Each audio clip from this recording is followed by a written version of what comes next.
prominent lawyer, and also she was on the drum very early in January, taking on and doing battle with the very intense racist laws that were targeting the Sudanese community in Melbourne.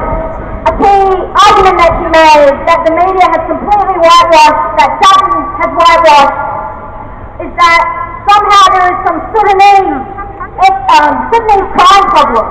This is completely unfounded, based on dirty statistics, and it has to be dismantled and challenged.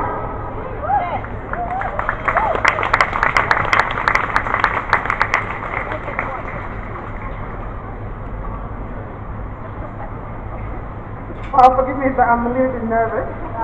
This, I think, is my second rally, and the first time I attended a rally, I was very much a bit behind, finding myself on today. It's concerning, but I think it's an important issue, and we are all here because we personally believe that the direction in which the conversation has taken has ended up racializing crime and vilifying African communities. And we should mention that in African communities, and that we're not just one group of people. We all don't look alike. There are various people from African background who are white, black, and a different variety. So when we talk about African experience, we're completely missing the point. But going to what I wanted to say today, I'd first like to acknowledge the traditional owners of this land and pay my respects to their elders, past and present.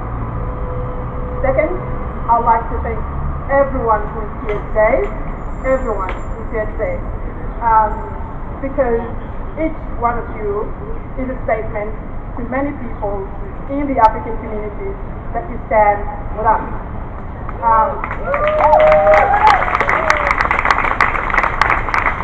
And if you allow me, I'd like to point out to all the young people of African background or African heritage who are here today, because your presence is significant. You are the future of the African Australian community here, and you have a right to feel safe, you have a right to be represented, and you have a right not to be vilified. So, welcome.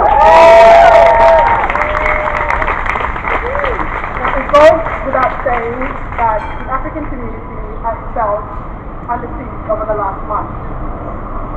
The only time I felt a similar environment existed was in about 2007.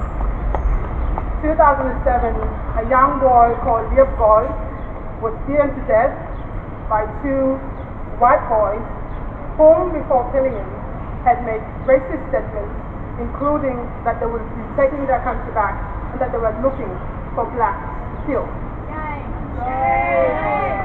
Now, the story of Liep Goy is worth just as it stands. You've got a young boy who came here as a refugee, who ended up being battered because of what his community thought was the color of his skin. That's worse, but it got worse. The media then reported inaccurately that somehow the killing of Liep Goy was linked to ethnic gangs or African gangs. That was the first misconception that was generated by the media coverage. Then it got even worse. The then Minister of Immigration, Kevin Andrews, made a statement in connection with Liep Goy, saying that they were going to cut the intake of Africans from 70% to 30% because people of African background were clearly not integrated into the Australian community.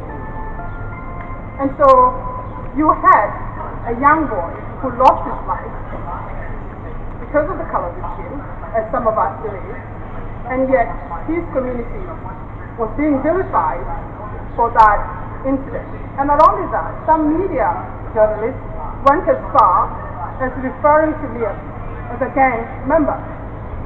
That, to me, indicated that there was somehow trying to insinuate that Liep was implicit in his own killing by somewhat being a gang member.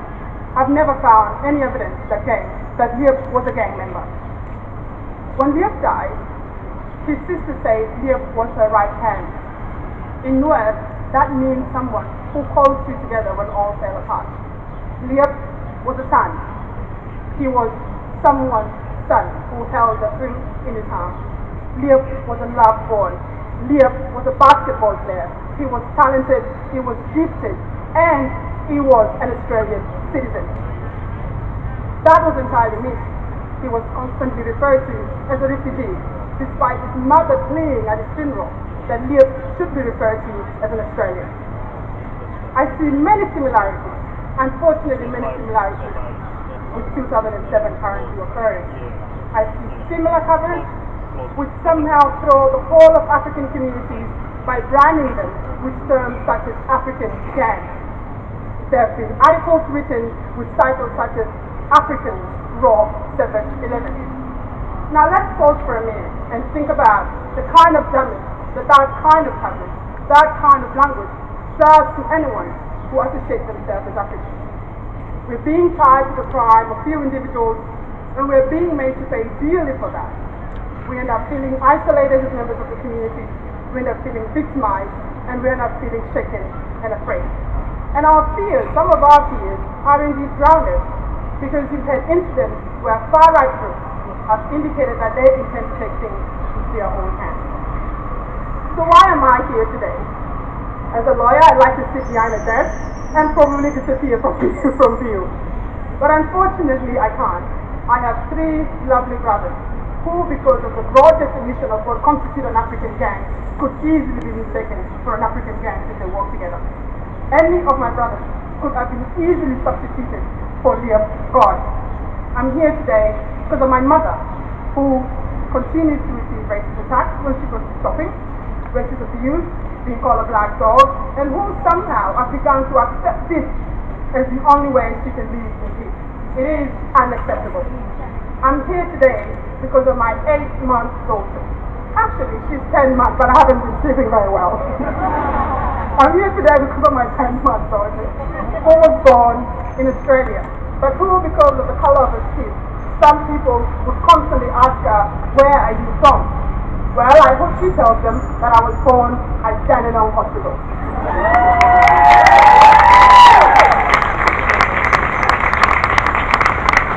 And I'm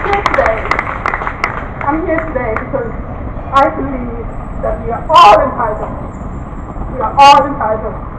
to live in a country without the fear of being judged, constantly judged because of the color of our skin. I am here today for a better Victoria. And I'm here today because of all of you. So thank you so much.